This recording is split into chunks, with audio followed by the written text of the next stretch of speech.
This episode of Never Too Small is brought to you by Squarespace.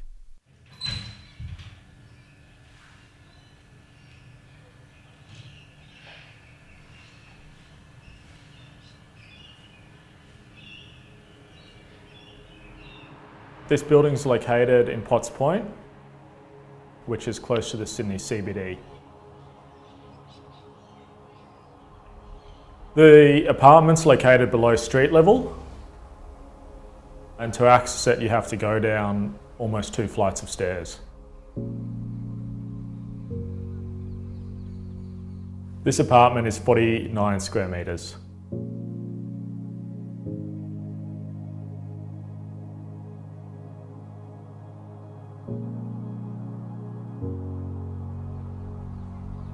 The building was originally built in the 1860s. It feels quite dark as you're below a terrace above you. But when you walk in the door, you get a sense that this is something special. As you come down the hallway, there's an angled piece of joinery which reorientates your focus to the Sydney city skyline. When we first found the apartment, it looked like it had been renovated in about 30 years ago. Because the apartment was heritage listed, we didn't want to interfere with any of the more classical features of it.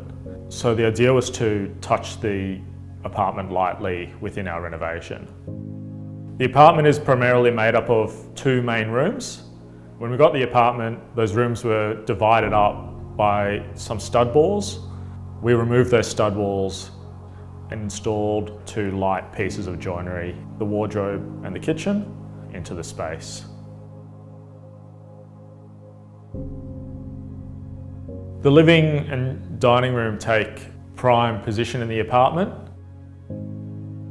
and the focus is on the view.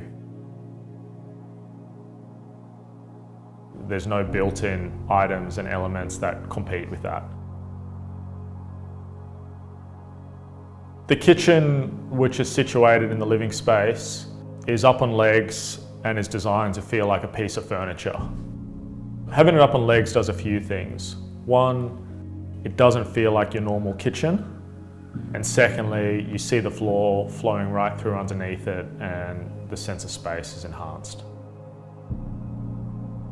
We extended the marble splashback across the width of the living room, so the kitchen just starts to feel part of the space. Because we didn't have overhead cupboards, we needed to think differently about how we light the kitchen. Instead, there's a pendant light that provides both task and ambient lighting in the space. The range hood's hidden behind a box that feels like it just folds out of the wall and accentuates the height in the space. As part of this unit, we included the sink, dishwasher, cooktop and storage. We housed the guts of the kitchen in the corridor leading to the bathroom. We jigsawed the laundry, fridge, oven, appliance cupboard and pantry storage into the space. Because the apartment was heritage listed, we couldn't relocate the bathroom, so it remained in its original position, which actually meant the bathroom was one of the best positions in the apartment. The bath has a little window that pops out, capturing views of the city. Just because the space is small doesn't mean we wanted to sacrifice any luxury, but we were also presented with a few challenges. One being how to balance having a mirror and having the outlook from your wash basin. One of the ways that we did that was having a floating mirror propped up on a fine steel pole, which reflects some of the thought behind the kitchen too. The front room is both the entrance and the bedroom. So the wardrobe becomes the room divider, but it doesn't go all the way to the ceiling, which gives you a sense of more space while still creating privacy. We kept the bedroom open so that we could capture the view from the depth of the apartment. It also allowed for good cross ventilation through the apartment. But when you need it, there's a big sliding door that can close off the space. We installed wall lights in the bedroom so that the bedside tables were kept free.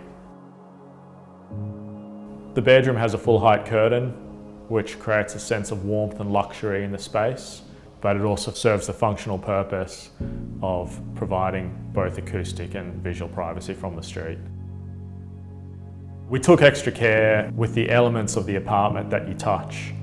The handles used in the wardrobe and the kitchen are a black and bronzed sand cast handle, which give an element of luxury when you use them. We designed the apartment with longevity and sustainability in mind to give this apartment the longest life that it can have. The two floating pieces of joinery in the main spaces can be used now, but they could also be removed in the future if the space turned into a shop or a commercial office. It was important to us to maintain the heritage features of this building whilst rejuvenating it with a contemporary addition.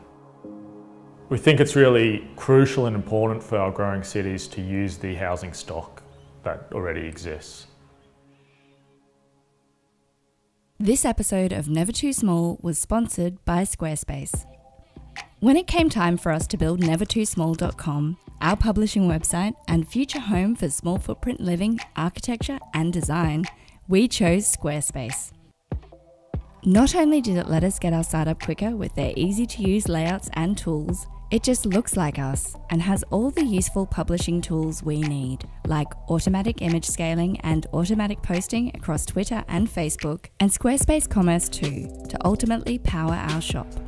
So when it comes to your next web project, just like us, head to squarespace.com for a free trial.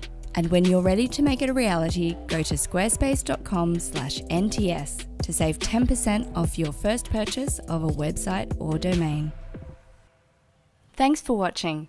To receive updates on our latest episodes, please subscribe and click the notification bell.